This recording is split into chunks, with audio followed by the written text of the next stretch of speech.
지낼 때 깊은 한숨 내쉴 때 그 아픔을 보시며 다시 타는 분이네. 고와 같이 너희를 버려두지 않으리. 내가 너희와 영원히 함께하리. 우리 한번 고백합시다. 허무한 시절 지날 때, 허무한 시절 지날 때, 깊은 한숨 내쉴 때 그런 풍경 보시며 다시 가는 분이네. 고와 같이 너희를 버려두지 않으리. 내가 너희와 영원히 함께하리라. 성령이 오셨네. 성령이 오셨네. 성령이 오셨네.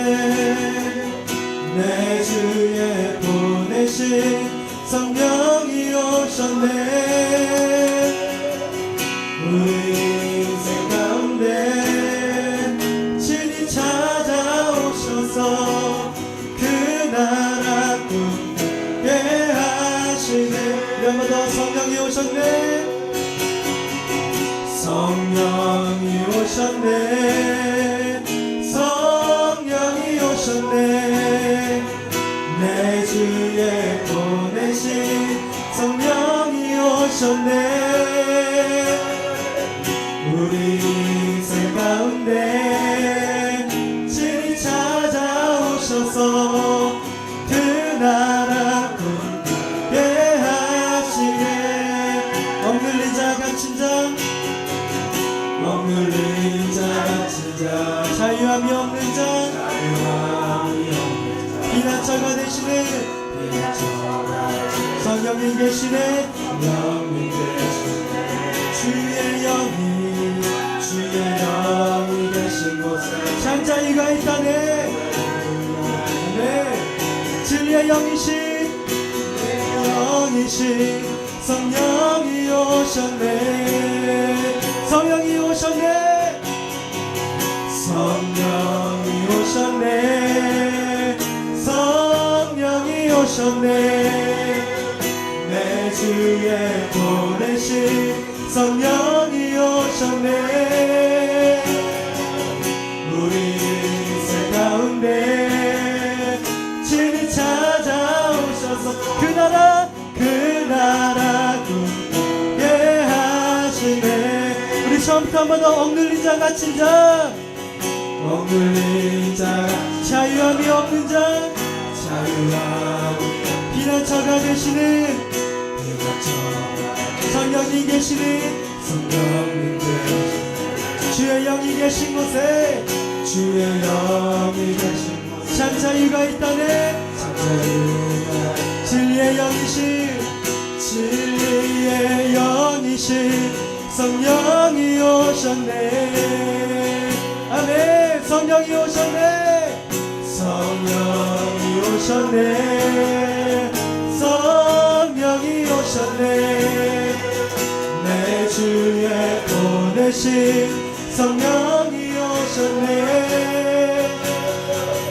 우리 인생 가운데 친히 찾아오셔서 그 나라 꿈꾸게 우리 한 번 더. 성령이 오셨네. 예. 성령이 오셨네. 성령이 오셨네. 내 주에 보내신 성령이 오셨네. 우리 인생 가운데 친히 찾아온 그 나라 꿈꾸게. 우리 함께 선포하며 고백합시다. 하나님 나라 임하소서. 영광과 존귀 능력과 위엄 놀라운 사랑의 기적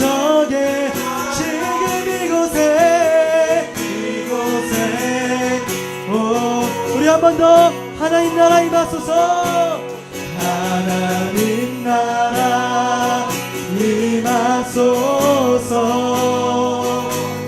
영광과 존귀 능력과 위엄 놀라운 사랑의 기적의 하나님 지금 이곳. 우리 마지막 한 번 더 고백합시다. 하나님 나라 임하소서. 하나님 나라 임하소서.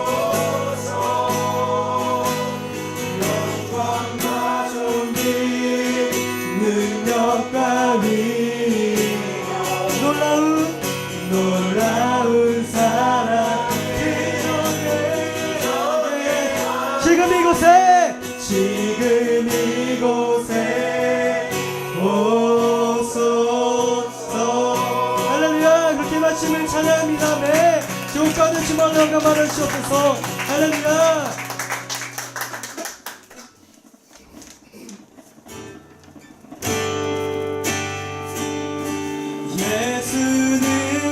예수는 우리를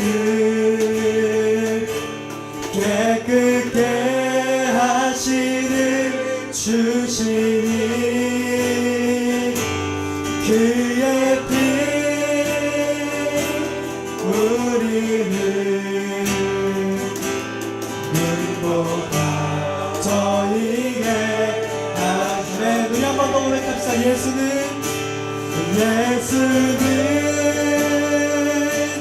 우리를 깨끗게 하시는 주시니 그의 피 우리를 눈보다 저희게 하셨네. 우리 믿음으로 고백하며 이렇게 박치며 찬양하기 원합니다. 편찮는 주님의 사랑과 거룩한 보혈의 공로를 우리 다 찬양을 합시다. 주님을 만나볼 때까지 예수는 우리를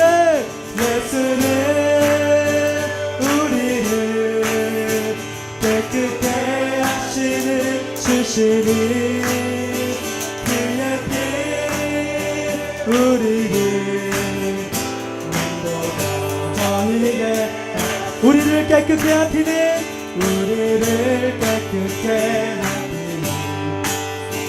무궁한 생명의 뿌리새 생명을 구원하신 분 하나님 찬양을 하시다. 예수는 우리를 깨끗게 하시는 주신 아멘.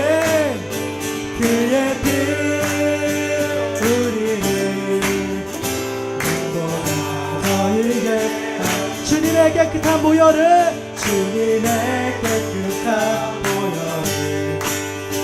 날마다 입으로 간증해 담대히 싸우며 나가서 천국에 들어가.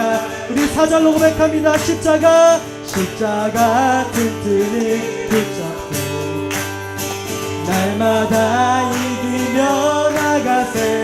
머리에 연유가 새고 주 앞에 찬양할 아멘. 예수는 우리를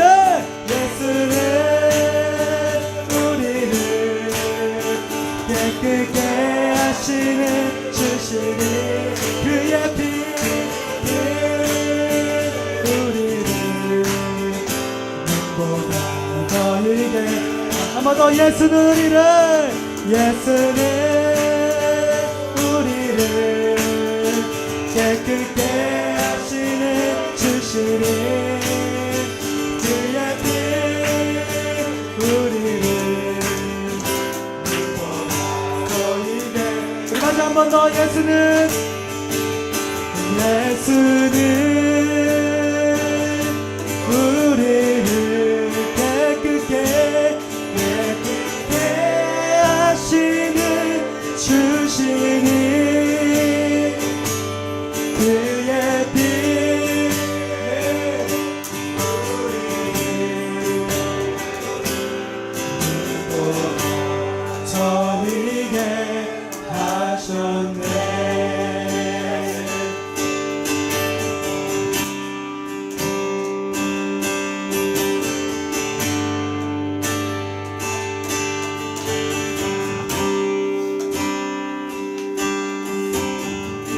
주께서 지으신 모든 세계 그 영광 볼 때에 감출 수 없는 그 아름다움 나의 노래 되네. 주 얼굴 대할 때 주 얼굴 대할 때에 내 영혼 송축해. 아름다운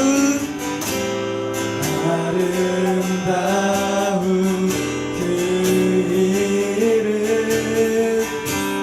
내 영혼 선포해. 여호와 주님 주의 이름이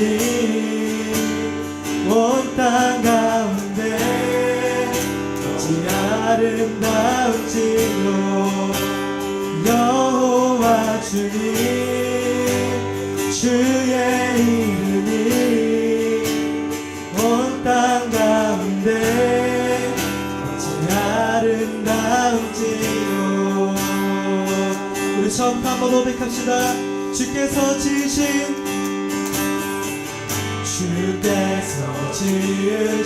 모든 세계 그 영광 볼 때에 감출 수 없는 그 아름다움 나의 노래 되네. 우리 한번 고백합시다. 주께서 지으신 모든 세계 그 영광 볼 때에 감출 수 없는 그 아름다움 감출 수 없는 그 아름다움 나의 노래들에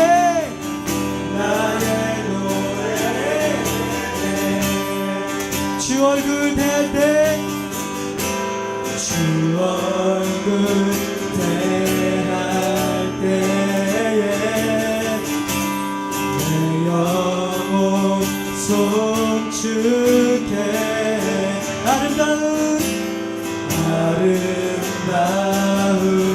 그 이름 내 영혼 선포해. 여호와 주님 주의 이름이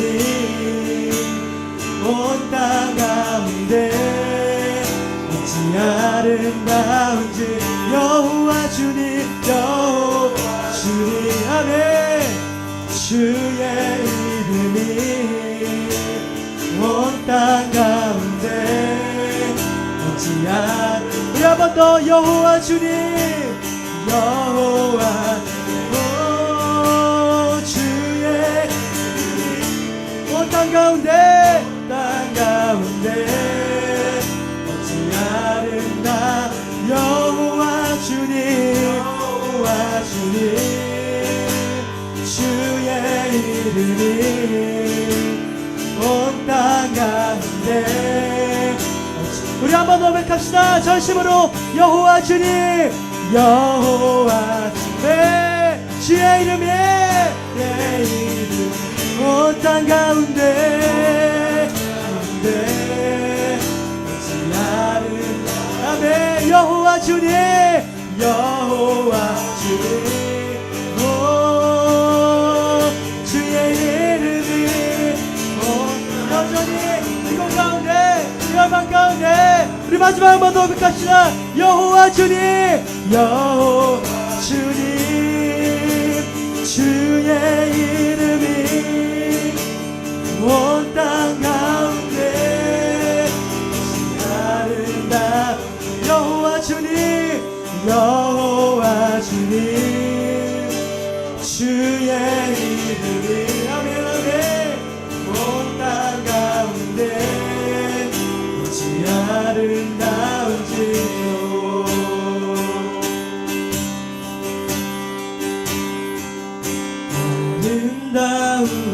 아름다우신 오 놀라우신 영원할 수 없는 사랑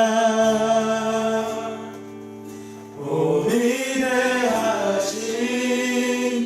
하나님의 사랑 영원히 찬양하 우리 주 앞에 올려드립시다. 아름다우신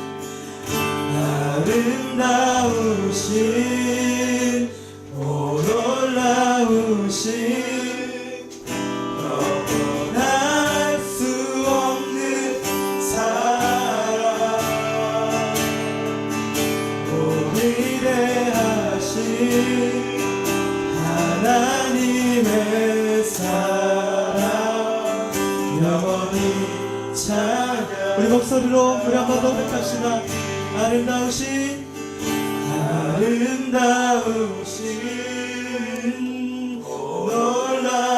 놀라우신 영원할 수 없는 사랑 오 위대하신 하나님의 사랑 영원히 찬양하리. 저 병강에 박수 올려드립시다. 할렐루야. 네, 로마서 8장 12절에서 18절 말씀 우리 한 목소리로 봉독하시겠습니다. 그러므로 형제들아 우리가 빚진 자로 돼 육신에게 져서 육신대로 살 것이 아니니라. 너희가 육신대로 살면 반드시 죽을 것이로되 영으로서 몸의 행실을 죽이면 살리니 무릇 하나님의 영으로 인도함을 받는 사람은 곧 하나님의 아들이라. 너희는 다시 무서워하는 종의 영을 받지 아니하고 양자의 영을 받았으므로 우리가 아빠 아버지라고 부르짖느니라. 성령이 친히 우리의 영과 더불어 우리가 하나님의 자녀인 것을 증언하시나니 자녀이면 또한 상속자 곧 하나님의 상속자요 그리스도와 함께한 상속자니 우리가 그와 함께 영광을 받기 위하여 고난도 함께 받아야 할 것이니라. 생각하건대 현재의 고난은 장차 우리에게 나타날 영광과 비교할 수 없도다. 아멘.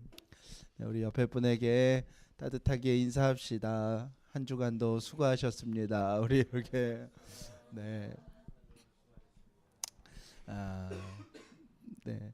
우리의 삶에 참 크고 작은 일들이 수도 없이 생기지요. 매일의 삶 가운데 평안함을 쫓아 살아가고자 하지만 끊임없는 문제와 일이 생기고 우리가 생각하는 내 삶의 반복적인 그리고 아주 규칙적인 일들에서 조금만 벗어나도 우리는 금방 불안해해집니다.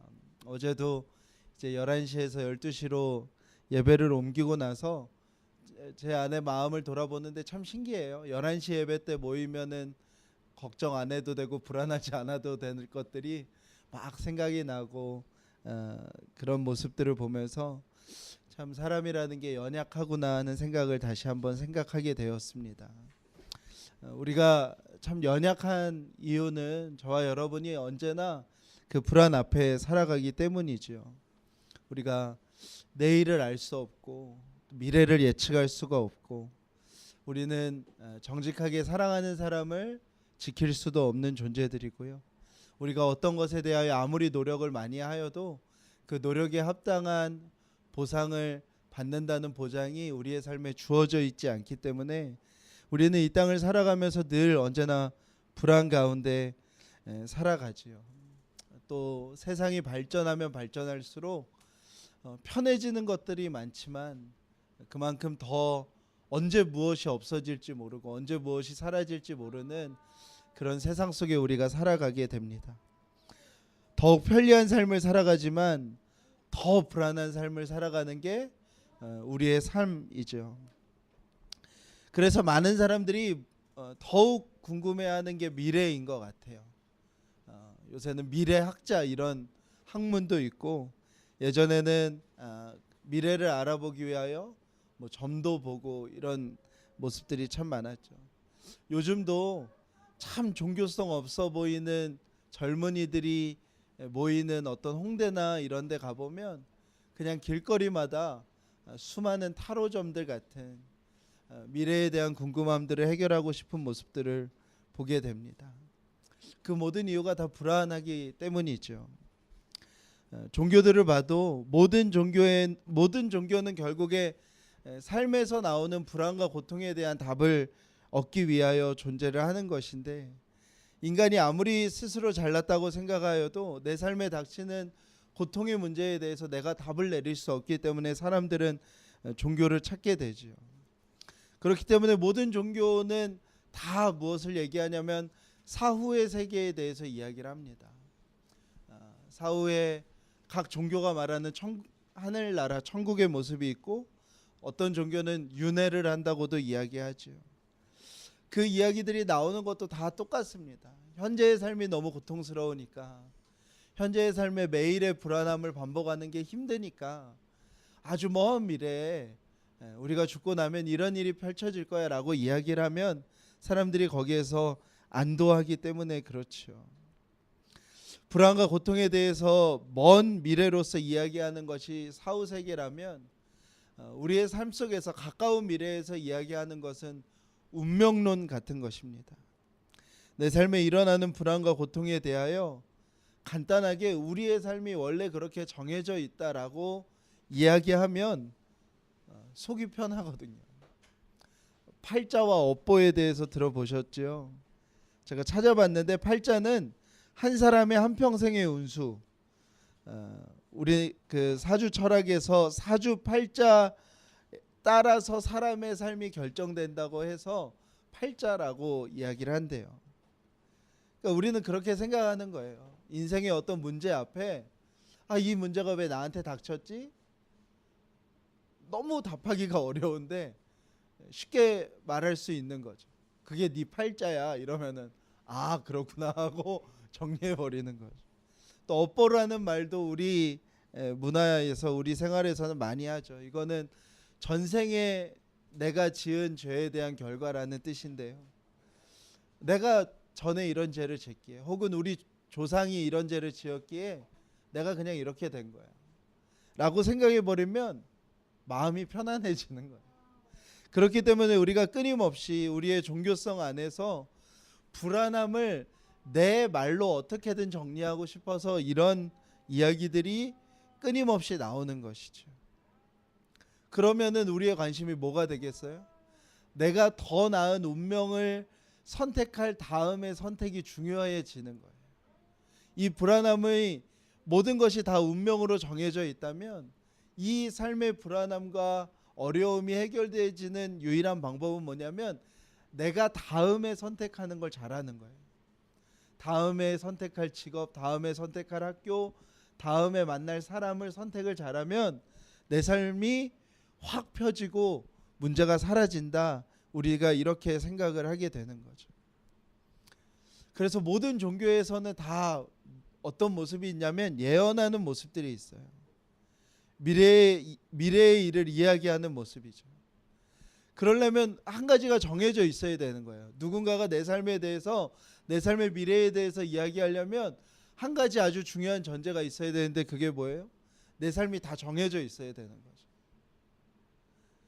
내 삶이 다 정해져 있다고 생각해야 우리는 내 삶에 대한 누군가가 예언을 할 수 있게 되는 거예요. 내 삶이 다 운명으로 정해져 있어야 누군가가 나에 대하여 예언할 수 있게 되는 것이죠. 우리는 이렇게 고통스러운 삶의 모습들을 벗어나고 싶어하는 게 우리의 종교성 안에 아주 뿌리 깊이 남아 있어요. 근데 문제는 교회 안에서도 이런 모습이 참 많이 있죠. 교회 안에서도 가장 인기 좋은 은사가 뭐겠어요? 당연히 예언하는 거예요.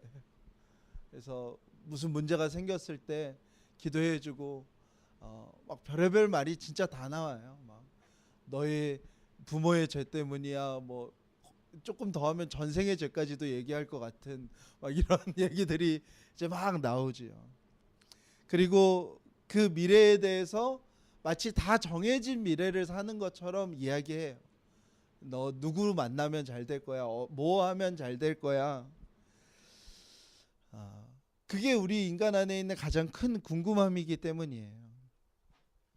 언제나 이런 것들이 신앙 공동체를 망가뜨리는 이유가 뭐냐면 그 예언하는 사람을 우리는 따를 수밖에 없어요. 왜냐하면 우리 안에 있는 이 불안함을 해결하기 위해서 가장 좋은 방법이 미래에 대해서 이야기해 주는 거거든요. 그래서 지금도 많은 사역자들이 무엇을 얻기 위하여 열심히 기도하고 있어요? 예언의 은사를 얻기 위하여 열심히 기도하고 있죠. 우리가 이 모습들을 좀 살펴보기 원해요. 교회 안에서도 이런 류의 모습이 계속되어지는 이유는 두 가지의 이유예요. 똑같이 다른 종교에서도 말하듯 우리의 삶이 정해져 있다고 생각하는 운명론으로 우리의 삶을 받아들이기 때문이 가장 큰 이유예요. 살아계신 하나님과 교제하며 하나님의 뜻을 이루어 나가는 삶이 아니라 우리의 삶이 하나님으로부터 정해져 있고 우리는 하나님으로부터 정해진 그 삶을 알아내야 되고 그 삶대로 살았을 때는 우리가 축복을 얻지만 그 삶대로 살지 못하면 우리가 저주를 얻는다고 생각하는, 어떻게 보면 점치는 것과 다름없는 것이라고 생각하는 우리 안에 있는 신앙이 있고요. 두 번째는 결국의 목표가 이 땅에서 우리가 반드시 성공해야 되고 이 땅에서 반드시 남보다 잘 살아야 된다는 생각 때문인 것이죠. 미래에 대해서 알아서 뭐 하게요? 그 이유는 하나밖에 없죠. 남들보다 더 잘 살기 위함인 것이죠. 스스로 하나님이 된 죄를 가진 우리에게는 절대로 해결되어질 수 없는 한 가지의 문제가 있는데요. 우리의 삶에서 내가 하나님이 아님을 알 수밖에 없는 불안함이 있다는 거예요. 그리고 그 불안함을 해결하기 위하여 우리 안에 있는 이 부패한 종교성은 언제나 무엇에 관심을 두냐면 미래가 어떤지에 대한 관심을 두게 돼요. 미래를 내다보고 싶은 마음은 우리 안에 있는 부패한 본성 때문인데 그 이유는 우리의 삶이 정해져 있기를 바라는 마음이고 또한 나라는 존재가 다른 어떤 사람들보다 더 나은 존재가 되고 싶어하는 우리 안에 이 죄의 본성의 마음인 거예요. 오늘은 성경에서 이 문제를 어떻게 이야기하고 있는지에 대한 말씀인 것입니다. 스스로 하나님이 되고자 하는 인간이 불안함 속에 살아가고 우리가 느끼는 실제의 모든 목마름은 다 이 불안함에 근거해요.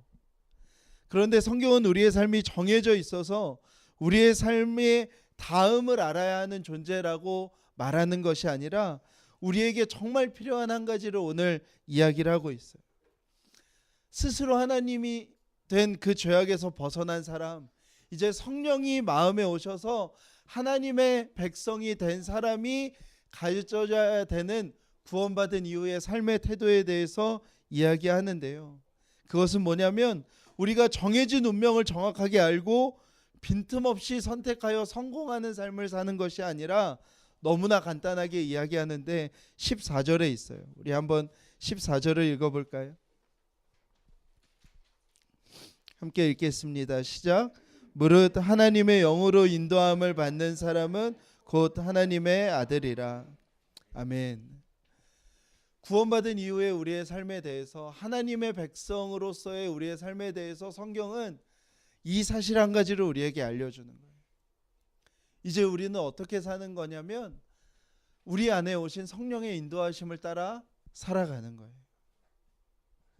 저와 여러분에게 가장 중요한 거, 저와 여러분이 꼭 알아야 하는 것은 뭐냐면 이 불안과 염려, 끊임없는 고통을 반복해야 되는 이 삶 속을 우리가 살아가야 되는 하나님이 우리에게 허락하신 방법은 뭐냐면 성령의 인도함을 받아서 살아가는 것입니다.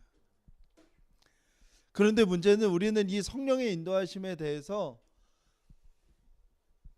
성경에서 말하는 것보다 더 관심 있어 하는 게 있어요. 뭐예요? 앞에서 얘기했던 거예요. 성령님이 우리를 인도하시는데 결국엔 또 어떻게 인도하시는 거예요? 미래를 알려주시는 거예요. 내가 무슨 직업을 가지면 될지, 내가 무슨 학교를 가면 될지, 내가 누구를 만나면 될지, 어디에 살아면 될지를 알려주시는 걸로 우리 성령의 인도하심을 또 다시 거기로 끌고 가는 거죠. 그런데 오늘 말씀에서 성령이 우리 안에 오셔서 성령이 우리를 인도해 가시는 거에 있어서 가장 중요한 것이 무엇인지를 이야기하고 있는 거예요. 그것은 뭐냐면 우리 안에 오신 성령께서 우리를 인도하시는데 우리를 어디로 인도하시냐면 아빠 아버지에게로 인도하신다는 거예요. 저와 여러분은 이제 성령이 오셔서 성령의 인도함을 따라 살아가는데 그 성령의 인도함은 우리가 원하듯 우리의 미래에 대해서 정확하게 얘기해 주시고 그 미래를 보장되어서 살아가는 삶을 말씀하는 게 아니에요.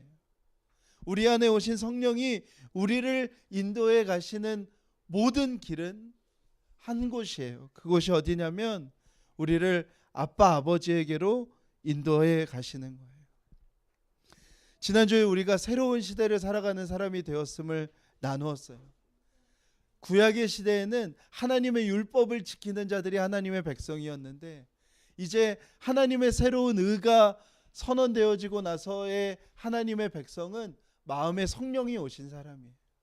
마음에 예수 그리스도의 죽으심과 부활이 일어난 사람, 그래서 성령을 마음에 모시고 사는 사람이 하나님 나라의 백성이 되었어요. 이제 율법을 지키는 것이 우리에게 하나님의 백성으로서 결정하는 것이 아니라 이제 저와 여러분에게는 성령을 모신 사람으로서가 하나님의 백성을 결정하게 되는 거예요. 그리고 그 삶은 철저하게 성령의 인도하심을 쫓아서 살아가는 거예요.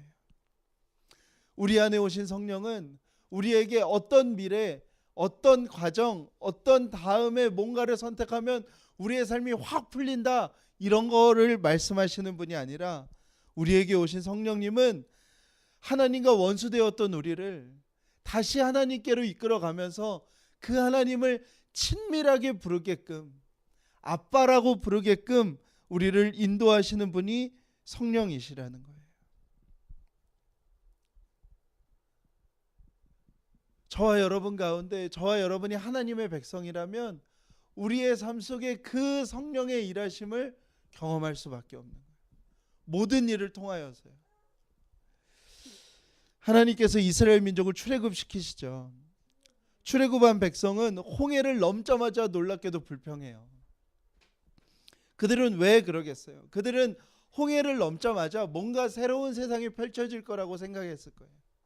뭔가 다 보장되어 있고 다 준비되어 있고 완전히 완벽한 미래가 펼쳐질 거라고 그들은 생각했어요. 애굽에 있을 때보다 더 나은 삶, 더 나은 먹거리, 더 나은 잠자리가 있을 거라고 그들은 당연히 생각했을 거예요. 그런데 홍해를 건너고 나서 그들 눈앞에 펼쳐진 건 뭐였죠? 광야였어요. 먹을 것도 마실 물도 어디에서 먹을지, 어디에서 마실 수 있는지, 어디에서 잠들어야 될지도 모르는 곳에 그들은 놓여졌어요. 그리고 나서 그들 앞에 어떤 기둥이 이제 세워지기 시작하죠. 구름 기둥이 세워지기 시작해요. 되게 멋있는 상황이 아닌 거예요. 생각해보면 되게 짜증나는 상황인 거예요. 정해진 건 하나도 없어. 눈에 보이는 건 아무것도 없어. 근데 눈앞에 뭐 하나 있는 거예요? 구름 기둥 하나 있는 거예요. 제가 네팔에 단기 선교로 갔을 때 한 3일 동안 미션이 있었는데 뭐냐면 한 형제와 이렇게 선교사님이 정해준 마을들에 가서 복음을 전하는 거였어요. 네, 아무것도 정해진 게 없었어요. 그냥 선교사님이 마을마다 숙박업소가 있을 테니 그냥 거기 가서 자고 마을로 나와서 사역해라 이러셔서 제가 한 형제와 갔어요. 근데 제가 진짜 놀라운 거 한 가지를 경험했어요. 뭐냐면 숙소가 정해지기 전까지는요 아무것도 안 해요. 가면서 전도할 법 하잖아요. 그리고 숙소 들어가기 전에 마을 들어가서 막 전도할 법한데요. 그거를 이제 돌아오는 길에 저랑 그 형제가 얘기를 하더라고요. 절대 아무것도 안 해요. 무조건 어떤 마을에 도착하면요 뭐부터 하는지 알아요? 필사적으로 숙소부터 정해요. 여기 숙소 들어가보고 저기 숙소 들어가보고 숙소가 정해지고 짐을 풀고 나면 아 이제 사역해야겠다라는 마음이 드는 거예요. 형제랑 그런 얘기를 했어요. 와 우리가 진짜 잘 곳을 정하고 하지 않으면 아무것도 생각하지 않고 아무것도 돌아보지 않는 존재들이구나라는 이야기를 나눴어요. 광야에서의 삶이 그런 거예요. 인간 안에 있는 가장 근원의 불안함인 오늘 자야 할 곳이 없고 당장 먹어야 될 것이 없는데 짜증나게 자꾸 뭐가 있는 거예요? 구름기둥이 있는 거예요. 계속 옮겨갈 수밖에 없는 구름기둥이 눈앞에 있는 거예요. 그건 좋은 것도 아니고 멋진 것도 아닌 거예요. 이스라엘이 이렇게 얘기하죠. 하나님의 애굽에서 우리를 불러내셔서 여기에서 우리를 죽게 하시려고 이렇게 하시는구나. 당연한 고백인 거예요. 하나님께서 이스라엘을 약속하신 땅까지 이끌어 가기 위하여 그들을 그렇게 훈련시키신 거예요. 하나님의 백성이야. 너희들은 하나님이 예배하신 하나님의 백성이야. 근데 너희들은 광야에서 무엇을 해야 되냐면 하나님의 인도하심을 쫓아 살아가는 삶을 경험하고 훈련해야 되는 거예요. 그것만 하면 너희들이 잘 때는 내가 불기둥으로, 너희들이 배고플 때는 내가 만나와 메추라기로, 너희들이 목마를 땐 내가 바위를 쳐서 물을 먹이고 너희들의 먹을 거를 먹이고 너희들을 돌보는 하나님이신 것을 이스라엘 백성에게 알게 하셔야 했기에 그 일을 하신 거예요. 이스라엘 백성은 자신들이 누구와 싸워야 되는지 어떻게 싸워야 되는지도 몰랐지만 그 싸움마다 승리하였어요. 하나님은 이스라엘 가운데 끊임없이 이 한마디를 반복하세요. 너희는 가만히 있어서 내가 누군지를 알아야 돼. 너희는 가만히 있어서 내가 하나님이라는 것을 너희가 정말 믿어야 돼라는 것을 말씀하신 거예요. 그래야 그들이 약속한 땅에서 하나님의 말씀하신 그 하나님의 일들을 이루어갈 수 있는 민족으로 세워질 수 있기 때문에 하나님은 그렇게 행하셨던 거예요. 똑같아요. 하나님은 우리에게 약속하신 하나님의 나라를 준비하셨고 우리는 이 땅 가운데서 광야와 같은 삶을 살아가요. 광야와 같은 삶을 살아가는 저와 여러분에게 하나님은 우리를 어떻게 인도하시냐면 성령으로 인도하세요. 구름이 성령의 상징이었던 것처럼 우리를 성령으로 인도해 가세요. 그 인도는 우리가 다음 어디에서 자야 될지, 다음 무엇을 먹어야 될지를 결정해 주는 인도가 아니에요. 그냥 하나님을 믿고 신뢰하고 따라가는 거예요. 그리고 따라가다 보면 그 자리에서 하나님을 경험하는 거예요.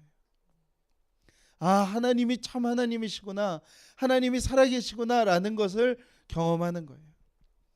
인도하심을 따라간다는 건 되게 쉬운 일이면서 동시에 되게 어려운 일인 거예요.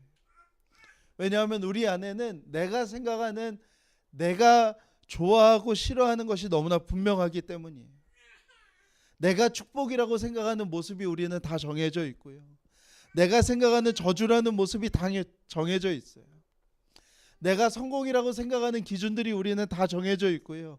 내가 실패라고 생각하는 실패는 무조건 실패라고 생각해요. 그런데 인도하심을 따라간다는 건 그 모든 것들이 다 포기되어지는 거예요. 내가 내린 결론, 내가 생각했던 경험, 내가 판단했던 기준들 다 사라지고 이 인도하심의 끝에는 뭐 하나만 남는 거예요. 아빠, 아버지 외에는 남는 게 없는 거예요. 하나님은 우리를 그렇게 인도하신다는 거예요. 성경의 말씀은 때로는 우리의 기대와 너무 다르죠. 우리의 관심은 뭐냐면 우리가 어떻게 하면 이 땅에서 더 잘 살지에 대한 관심 외에는 우리에게는 솔직히 더한 관심이 없어요. 그런데 성경은 저와 여러분에 대해서 되게 심각하게 생각한다니까요. 저와 여러분은 이 땅에서 뭔가를 더 얻어서 더 나은 존재로 발전하는 가능성이라고 성경은 말하지 않아요. 성경은 저와 여러분이 하나님의 진노 가운데 있고요. 머리 위에 하나님의 진노가 이미 쏟아져 있고요. 완전히 부패하고 썩어서 자기 자신밖에 위하여 살아갈 수밖에 없는 사망의 삶을 살 수밖에 없는 존재라고 성경은 이야기해요. 하나님의 관심은 오직 그 하나예요. 저와 여러분을 어떻게든 그 진노 아래에서 건져내실까? 진노 아래에서 건져내서 어떻게 다시 하나님 나라의 삶을 살아가게 할까? 성경은 이것 외에는 관심이 없는 거예요. 그래서 그 성경은 성령이 우리의 삶을 한 걸음 한 걸음 더 나은 부를 안겨다 주는 분이라고 조금도 얘기하지 않고요. 성령이 무엇을 하시는 분이냐면 끊임없이 우리를 하나님과 화해시키는 분이라고 얘기하시는 거예요. 엄마와 같은 역할을 하시는 거예요. 우리는 아버지를 대들고 아버지의 재산을 다 뺏어가지고 나가서 다 탕진한 사람이에요. 그게 저와 여러분이 성경에서 말하는 상태라고요. 그런데 엄마가 그 아들을 데려다가 아버지와 화해시키는 거예요. 다시 아빠라고 불러. 아빠는 널 이미 용서할 마음의 준비가 다 돼 있으니까 와서 다시 아빠라고 불러라 하시는 역할을 성령님이 하시는 거예요. 우리 안에 오신 성령은 끊임없이 우리의 삶을 누구에게로 인도하시는 거예요? 아버지에게로 인도하시는 거예요.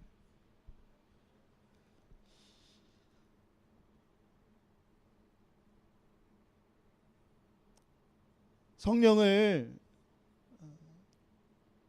레드선과 똑같이 말하면 안 되는 거예요. 성령을 무슨 넘어뜨리는 일을 하시는 분이라고 말하면 안 돼요. 성령은 어떤 분이시냐면 우리를 하나님께로 지금도 이끌어 가시는 분이세요. 그것이 가장 먼저예요. 물론 성경에서 하나님의 백성을 성령이 구체적으로 인도하는 모습들이 나와요. 근데 그거는 모두 다 하나님의 역사를 위하여였어요. 사도 바울이요, 마게도니아로 이끄는 성령의 인도하심을 받아 마게도니아에서 돌에 맞아요. 우리가 기대하는 거는 그게 아니잖아요. 그런 거 없다니까요. 성령은 우리를 아빠 아버지께로 이끌어 가시고요, 하나님의 나라를 위하여 이끌어 가세요. 우리가 생각하는 것과 달라요. 오늘 말씀에도 그렇게 얘기해요. 그렇게 살아가는 삶이 우리가 우리의 신분을 하나님의 상속자로 그리스도가 받게 될 유업을 나눠 받은 자들로 우리를 불러내셨다는 거예요. 그것은 동시에 그리스도가 우리를 위하여 고난을 받으셨듯이 우리도 동일한 고난 가운데 처해지게 된다는 거예요. 사랑하는 여러분, 예수 그리스도를 믿는다는 건 우리가 하나님과 화해되어졌다는 것은 뭐냐면요, 이 땅이 굽어지고 악해서 받게 되는 고난을 피해가는 것도 아니고요, 오히려 더 그 예수님으로 인하여 우리의 삶에 더한 고난이 생겨진다는 거예요. 꽃길만 걷는 것이 아니라 우리의 삶에는 수도 없는 고난에 더하여 이 믿음의 회복으로 일어나게 되어지는 고난이 우리의 삶에 주어진다는 거예요. 그런데 우리에게 달라지는 것이 있는 거예요. 우리에게 있는 고난이 장차 우리에게 나타날 영광과 비교할 수 없게 되어지는 거예요. 우리 안에 있는 우리가 당하는 고난을 통하여서 우리는 더 선명하게 누구를 보게 되는 거예요? 우리를 회복하신 하나님의 영광을 보게 되는 거예요. 우리는 고난의 때마다 무엇을 경험하게 되는 거예요? 성령이 고난으로 무너지고 좌절하고 쓰러져가는 우리를 끊임없이 아빠 아버지께로 이끌어 가시는 것을 우리가 경험하게 된다는 거예요. 사람들은 고난을 통하여서 모든 것을 잃어버리고 좌절하지만 우리는 무엇을 경험하는 거예요? 고난을 통하여서 이 놀라운 하나님의 은혜와 복음을 더 충만하게 경험하게 된다는 거예요. 로마서 8장 이후에 우리가 이제 다다음 주에 볼 말씀에 너무나 유명한 말씀들이 있죠. 천사나 권세자나 어떤 것이나 세상의 어떤 피조물도 하나님과 우리의 사랑을 나눌 수 없다고 얘기하는 거예요. 그 역할을 누가 하는 거예요? 성령이 하는 거예요. 우리가 어떤 고난을 당하여도, 우리가 어떤 처지라고 하여도 우리 안에 오신 성령은 끊임없이 우리 안에서 어떤 일을 하신다고요? 우리를 아빠 아버지께로 데리고 간다고. 우리가 좌절되기도 하고 낭망하기도 하고 내 자신에 대하여 실망하기도 하고 믿음이 흔들릴 때가 있죠. 그러나 끊임없이 우리가 이 자리에 나와서 하나님께 예배를 하는 그 이유가 뭔 거예요? 우리 안에 오신 성령님 때문인 거예요. 이번 주에 한 강연을 드렸는데 정재승 교수, 내과학을 연구하는 정재승 교수가 한 강연에서 너무 멋진 말을 하더라고요. 행복은 예측할 수 없을 때 크게 느껴지고 불행은 예측할 수 없어야 견딜만 하다. 이게 뇌과학적인 실험으로 이렇게 인간의 뇌를 보면 이렇대요. 어떤 뜻이냐면 인간은 어떤 때 행복을 느끼냐면 예측할 수 없는 보상이 주어질 때 행복을 느낀대요. 우리가 선물 받을 때 다 기분이 좋잖아요. 그게 왜 기분이 좋겠어요? 내가 예측하지 못했는데 내게 어떤 보상이 주어지니까 기쁜 거죠. 그럴 때 우리 안에 행복을 느끼게 하는 그 도파민이라는 호르몬이 분비가 된대요. 그런데 우리는 당연히 내 몫이라고 생각했는데 내 몫을 내가 받는다고 하면 도파민이 나오지가 않는데, 그리고 내 몫이라고 생각했는데 그거보다 덜 주면 오히려 우울한 감정이 나오는 호르몬이 나온다고 해요. 신기하죠? 네. 또 반대로 불행은 예측을 할 수 없을 때 견딜만 하대요. 한 쥐가 되게 견디기 어려운 전류가 한 5V 정도 되는 전류래요.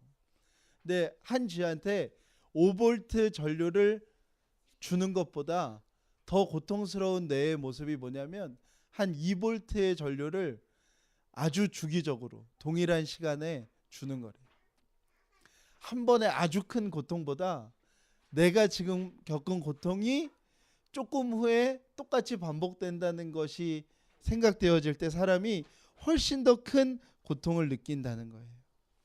그러면서 뭐라고 이야기하냐면 행복은 예측할 수 없을 때 크게 느껴지고 불행은 예측할 수 없을 때야 견딜만 하다라는 이야기를 하는 거예요. 참 맞는 말이고 멋있는 말이라고 하면서 저도 듣는데 그 강의를 끄고 이제 생각을 하는데, 근데 저 강의가 과연 고통의 한복판에서도 얼마나 위로가 될까 이런 생각이 들더라고요. 진짜 나의 안에 왜 하필 나에게라는, 왜 하필 우리 집에 이런 일이 일어났을까라는 생각이 드는 고통의 문제가 생겼을 때 그 문장을 떠올리면서 이 고통은 내가 예측할 수 없었던 고통이니까 견딜만해 라고 말할 수 있는 사람이 어디에 있을까 이런 생각이 드니까 좀 공허하게 느껴져요. 말은 너무 멋진 말이었는데 좀 공허하게 느껴졌어요. 고난이 두려운 이유가 우리는 고난 앞에 우리가 모든 거에 통제할 수 없는 상황에 놓여요. 어떤 일이 일어나면 그 상황 앞에 내가 통제할 수 있는 일이 다 없어지는 게 우리가 말하는 고통이죠. 재정이든 건강이든 내가 관리해오던 어떤 영역이든 가정이든 어느 것 하나 내가 통제할 힘을 다 잃어버리는 게 우리에겐 고통인 거예요. 그러면 우리의 마음이 어디로 이끌어져 가요? 그 고난 앞에서 우리가 공포를 느끼면서 우리의 마음은 자연스럽게 이렇게 이어져요. 나는 불필요한 사람인가? 나는 모두에게 결국에 짐만 되는 사람인가? 결국엔 내가 모두를 불행하게 만들고 있는 건 아닌가라는 마음이 우리 안에 드는 것이죠. 대부분의 사람은 고난 자체로 무너지지 않아요. 그 고난 때문에 무너지는 것이 아니라 그 고난이 결국엔 뭐로 이어지는 거예요? 다 나를 향한 비난으로 받아들여질 때 무너지게 되는 것이죠. 왜요? 사람은 다 자기가 하나님이었거든요. 다 자기만을 예배하며 살았거든요. 한 유명 아이돌 가수가 최근에 자살을 하며 그가 긴 고통의 시간 동안 필요로 했던 한마디의 말을 유서에 적은 내용을 보고 참 아픈 마음이 들었어요. 그러니까 누군가 자기에게 오늘도 수고했어 라고 얘기해 주기를 바랬던 그 마음. 수고했어. 그 한마디 말을 들을 수가 없어서 그 고난 앞에서 다 자기가 자기를 향한 비난으로 가득 채워져서 그렇게 극단적인 선택을 했던 모습을 보았어요. 이게 고난 앞에 있는 인간의 모습이죠.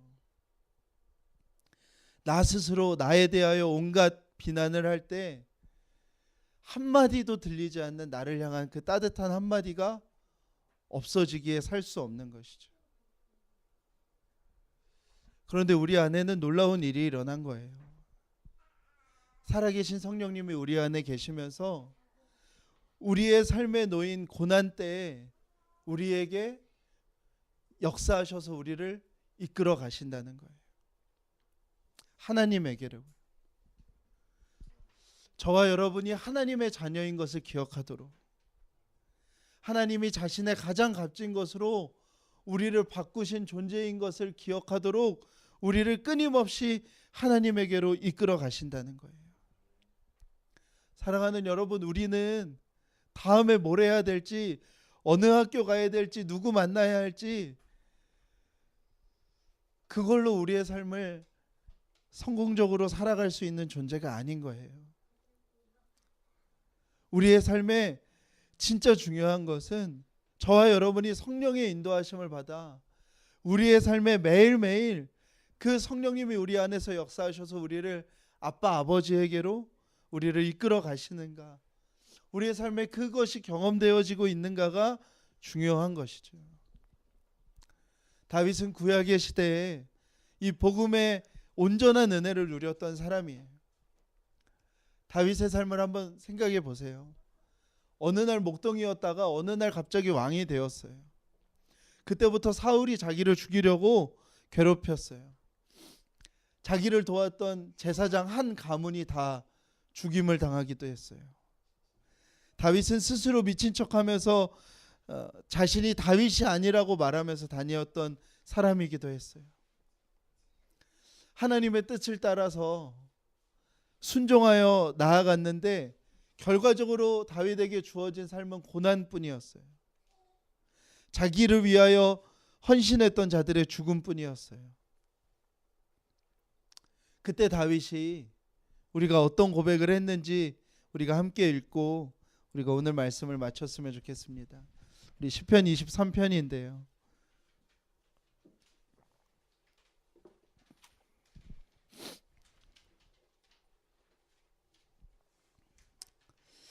다윗이 묵상한 건 내가 다음에 뭘 선택하면 더 나은 삶을 살 수 있을지가 아니었어요. 다윗이 묵상하고 삶을 드린 건 그 상황 가운데서도 자신을 인도하실 분을, 인도해 가시는 분을 찬양하는 것이었습니다. 우리 시편 23편 우리 한 목소리로 봉독하시겠습니다. 시작. 여호와는 나의 목자시니 내게 부족함이 없으리로다. 그가 나를 푸른 풀밭에 누이시며 쉴만한 물가로 인도하시는도다. 내 영혼을 소생시키시고 자기 이름을 위하여 의의 길로 인도하시는도다. 내가 사망의 응침한 골짜기로 다닐지라도 해를 두려워하지 않을 것은 주께서 나와 함께 하심이라. 주의 지팡이와 막대기가 나를 안위하시나이다. 주께서 내 원수의 목전에서 내게 상을 차려주시고 기름을 내 머리에 부으셨으니 내 잔이 넘치나이다. 내 평생의 선하심과 인자하심이 반드시 나를 따르리니 내가 여호와의 집에 영원히 살리로다. 아멘. 우리 안에 이 고백이 고난의 한복판 가운데서 우리 안에 고백되어진다면 우리 안엔 정말 놀라운 일이 일어난 거예요. 성령님이 우리 안에 살아계시고 성령님이 우리와 함께 하시고 지금도 성령님이 우리를 아빠 아버지께로 인도해 가시는 그 놀라운 하나님의 약속이 우리 안에 이루어진 것이기 때문에 그렇습니다. 우리가 그 은혜를 찬양하고 고백하였으면 좋겠습니다. 우리 성령이 오셨네. 우리 함께 찬양하면서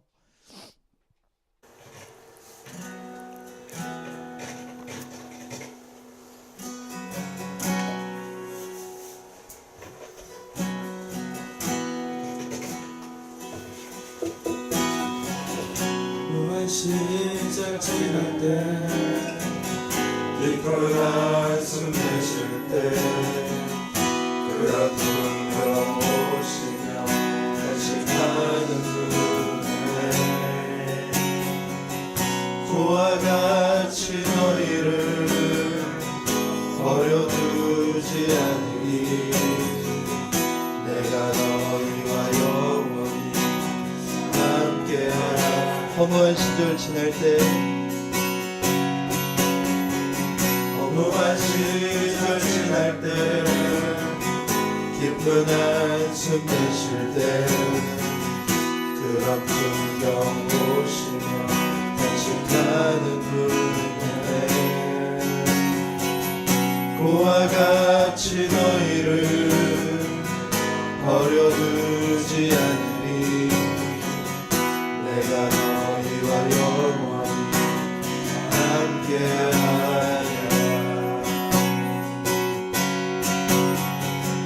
성령이 오셨네 성령이 오셨네 내 주에 보내신 성령이 오셨네 우리 인생 가운데 친히 찾아오셔서 그 나라 꿈꾸게 하시네. 억눌린 자가 진짜 억눌린 자가 진짜 자유함이 없는 자 피난처가 되시는 성령님 계시네 주의 영이 계신 곳에 참 자유가 있다네 진리의 영이신 성령이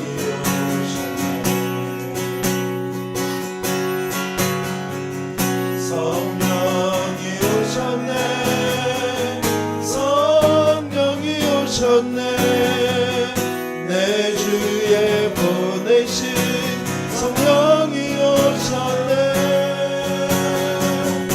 우리 인생 가운데 친히 찾아오셔서 그 나라 꿈꾸게 하시네 성령이 오셨네 성령이 오셨네 성령이 오셨네 내 주에 보내신 성령이 오셨네 우리 인생 가운데 친히 찾아오셔서 그 나라 꿈꾸게 하시네. 사랑하는 여러분, 우리의 삶이 참 고통스럽고 매일의 삶 가운데 우리가 불안함을 넘기기가 참 어려운 삶을 우리가 살아갑니다. 무슨 수를 써도 매일매일 다가오는 이 세상의 굽어짐과 악함과 또 우리 안에 있는 죄의 본성과 또 모두가 스스로 하나님 되어 살아가는 이 땅에서 살아가는 삶 속에 우리가 고난과 아픔을 피해갈 방법이 우리에겐 없습니다. 그러나 우리에게는 놀라운 한 가지의 다른 생명이 우리 안에 있습니다.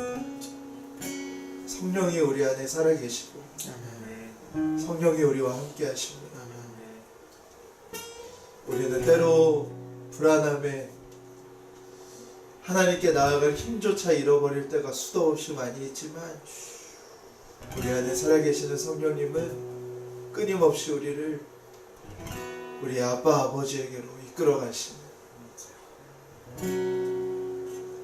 우리가 원수되었던 그 하나님께 다시 우리를 이끄시면서 아빠라고 불러보라고 하시는 우리 안에 살아계신 성령님이 우리와 영원히 함께 하신다고 약속하셨습니다.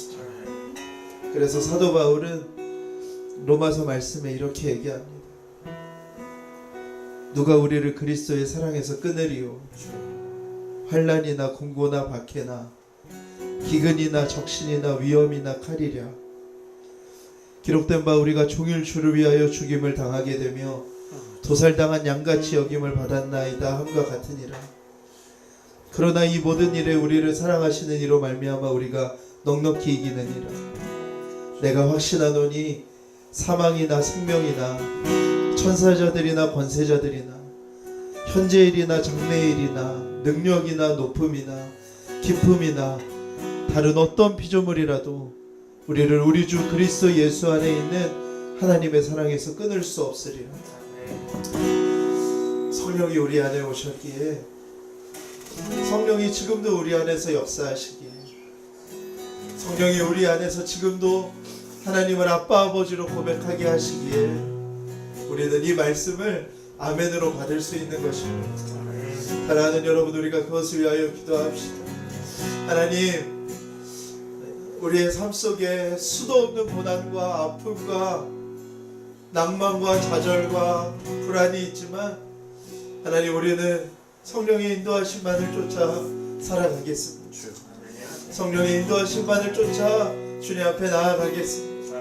하나님, 그 자리에 머물러 있지 아니하고 주님이 우리에게 회복시키시는 대로, 일으키시는 대로 그 성령의 이끄심을 쫓아 살아가는 우리의 모인 모든 자들이 되게 하여 주시옵소서.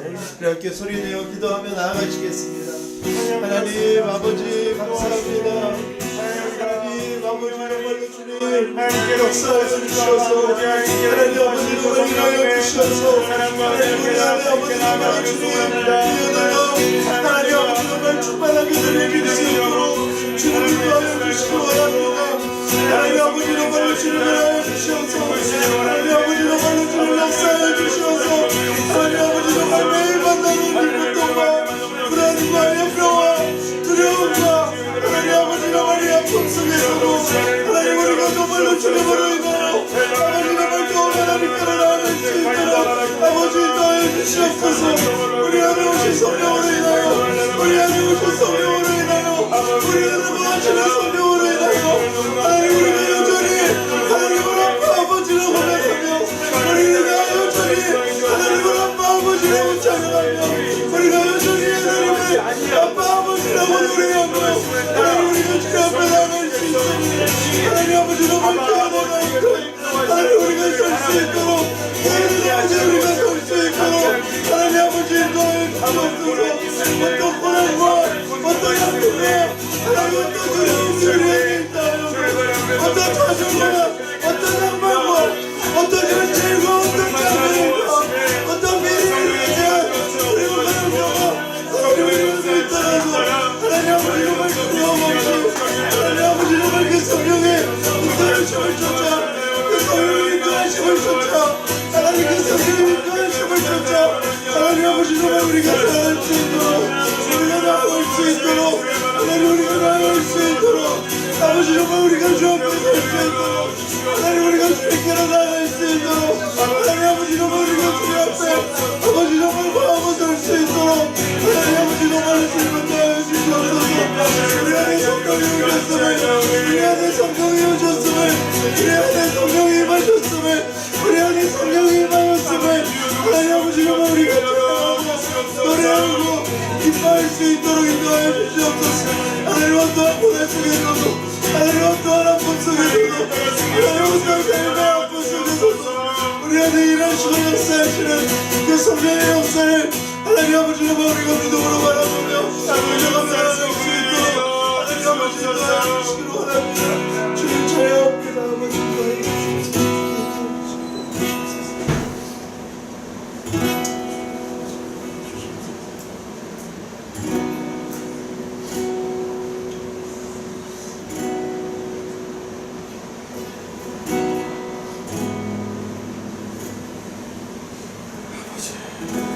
다윗이 고백하였던 것처럼 우리가 한 번 더 기도하였으면 좋겠습니다. 하나님, 주님은 나의 목자시니 내게 부족함이 없습니다. 주님, 나를 푸른 풀밭에 누이시며 쉴만한 물가로 인도하시고 내 영혼을 소생시키시고 하나님의 이름을 위하여 의의 길로 나를 인도하시는 주님이 나의 목자시니 우리에게 부족함이 없습니다. 내가 어디를 다닌다 하여도 주님이 나와 함께 하시고 내가 쓰러져 있고 넘어져 있다고 하여도 주의 지팡이와 막대기가 나를 보호하시고 내 주위에 온통 원수들이 나를 둘러싸 있다 하여도 하나님은 그들에게 잔치상을 베푸실 하나님이시고 주님은 우리의 머리에 기름을 부으시고 우리의 잔을 넘치게 하실 지금껏 내 평생에 하나님의 선하심과 인자하심을 찬양하고 고백해도 부족한 그 하나님의 선하심과 인자하심이 앞으로도 우리와 함께 할 것이고 우리는 영원히 여호와의 집에 살 것입니다. 우리가 이 고백을 각자의 고백대로 또 믿음대로 하나님 앞에 올려드리는 기도를 했으면 좋겠습니다. 기도하시겠습니다. 하나님 되었습니다. 주께서 친히 인도하여 주시옵소서. 하나님 바라보며 그 믿음 안에 온전히 자라갈 수 있도록 인도하시옵소서. 부족함이 없습니다. 아버지 하나님 우리에게는 어떤 것으로도 부족함이 없습니다. 아버지 하나님 우리의 삶에도 하나님 이 교회도 하나님 말이 하나님 우리의 삶에 하나님 어느 것도 하나님 아버지 정말 부족함이 없습니다. 때마다 주님을 바라보며 하나님 아버지 정말 푸른 같은 누이시며 쉴만한 물가를 인도하시며 하나님 아버지 정말 의의 길로 하나님 아버지 정말 아름다운 길로 인도하시니 하나님이시면서 살아갑니다. 주님 아버지 정말 지금껏 우리의 삶을 인도하셨습니다. 주님 지금껏 우리의 삶 가운데 역사하셨으며 주님 지금껏 우리의 삶에 하나님의 선하심과 인자하심을 경험하게 하신 하나님 아버지 정말 좋으신 하나님이십니다. 하나님 아버지 정말 그 안에서 우리가 더욱 걸어갈 수 있도록 더욱 살아갈 수 있도록 하나님 더욱 높여드릴 수 있도록 더욱 기뻐할 수 있도록 하나님 아버지 인도하여 주시옵소서. 하나님 주께서 내 원수의 목전에 하나님 아버지 정말 상을 차려주시는 하나님이신 것을 아버지 믿습니다. 하나님 우리와 함께 하시며 그들에게는 보호하시며 하나님 아버지 정말 아프시고 힘드신 것을 하나님 아버지 정말 우리가 믿습니다. 하나님 아버지 정말 내 가운데 역사되어 내 하나님을 주셔서 하나님 아버지 정말 그 하나님을 우리가 더욱 충만하게 경험하고 누리고 하나님 아버지 정말 살아갈 수 있도록 우리가 하여 주시기를 원합니다. 하나님 아버지 하여 주시옵소서. 아버지가 내려와주옵소서. 하나님 아버지가 내려와주옵소서. 하나님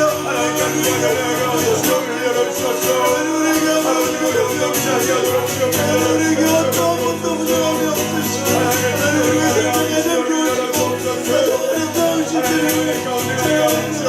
가장 아름다우시고 가장 영광스러우시고 하나님 가장 영광을 주실 수 있음을 하나님 아버지가 우리가 찬양하세요. 아버지 하여 주시옵소서. 아버지 주님을 하여 주시옵소서. 하나님 아버지 하여 주시옵소서. 이름을 열어주시옵소서.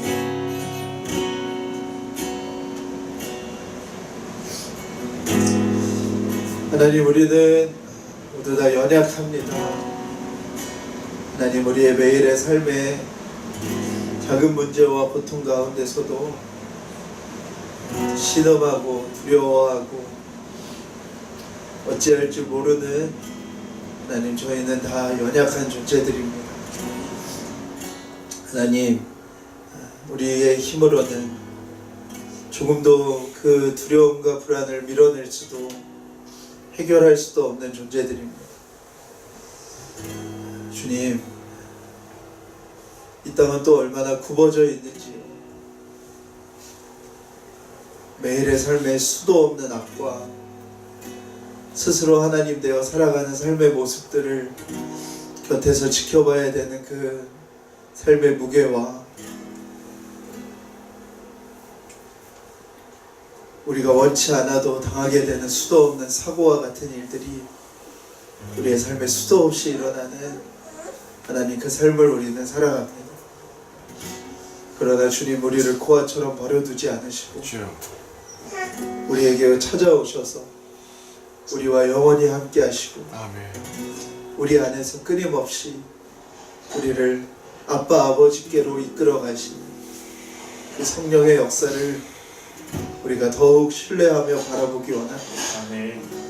우리가 넘어져 있다 하여도, 우리가 무너져 있다 하여도, 우리가 소망을 잃었다 하여도 하나님, 우리를 하나님과 그 사랑에서 끊을 수 없는 그 성령의 일하심이 지금도 우리를 아빠 아버지께로 이끌어가고 계십니다.